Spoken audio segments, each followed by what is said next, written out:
Inspired by historical events unfolding at the end of the 15th century, Twilight of the Crescent Moon is a fictional story about the struggle for who will be king of the Moors.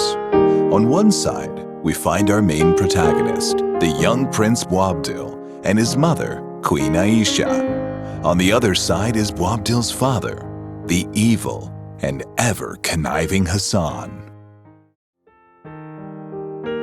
The story opens with 8-year-old Prince Boabdil taking his daily lessons with his grandfather, King Mohammed. Their time together has bound them like father and son. Confined to the palace grounds and scorned by his father for reasons unknown to him, Boabdil is distracted by the arrival of starlings and shares with his grandfather that he wishes he was like them, joyful and free.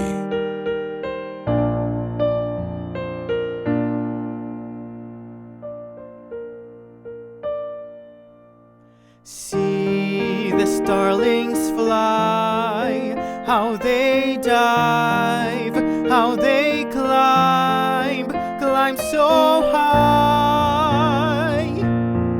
Then they dive again, search again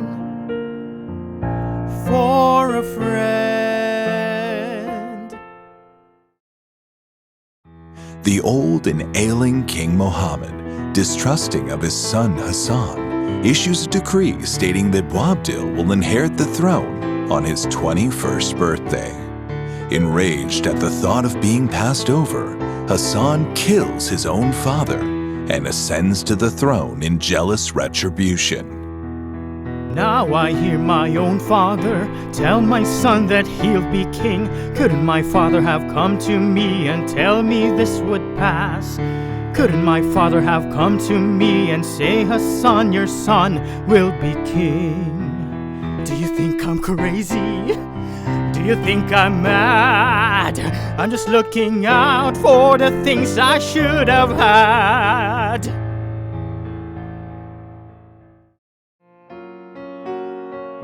To solidify his power, the newly crowned King Hassan imprisons his wife Aisha and their son Boabdil.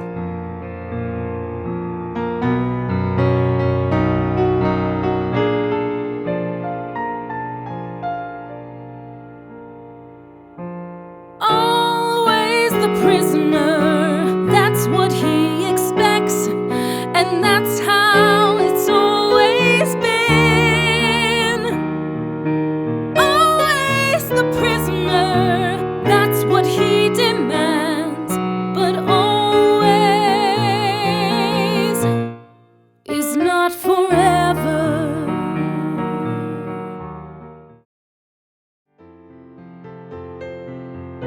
Aisha uses her connections in the palace to protect Boabdil by sending him to her family in Morocco.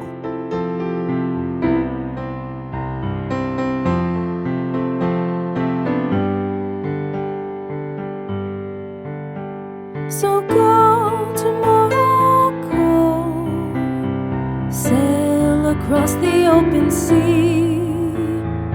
Then, when you return, you'll show all you've learned. So don't be concerned, for then you will be our king.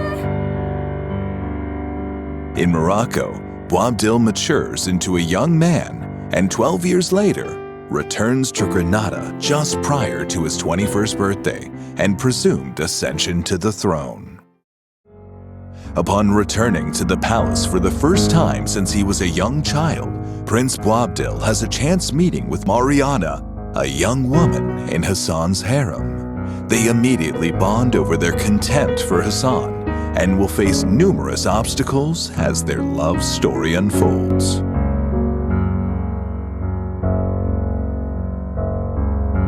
My love, I don't know how to carry on without you here. I need you near.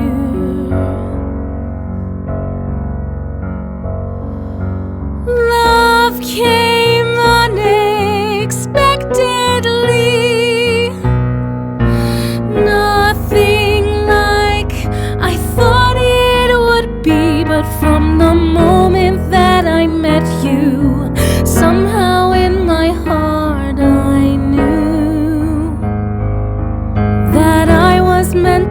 love you, and you were meant to love me too.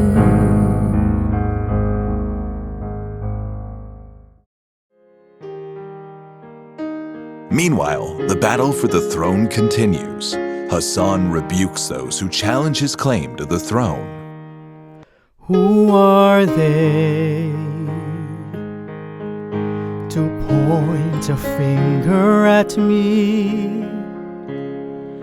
Who are they to act so duplicitously? After all I've done, how can they treat me this way? After all I've won, they have no right to have a say. The stunning beauty of the Alhambra Palace, its fountains and views of the Spanish countryside create the backdrop for this Moorish royal family saga. Who will survive? Who will be king?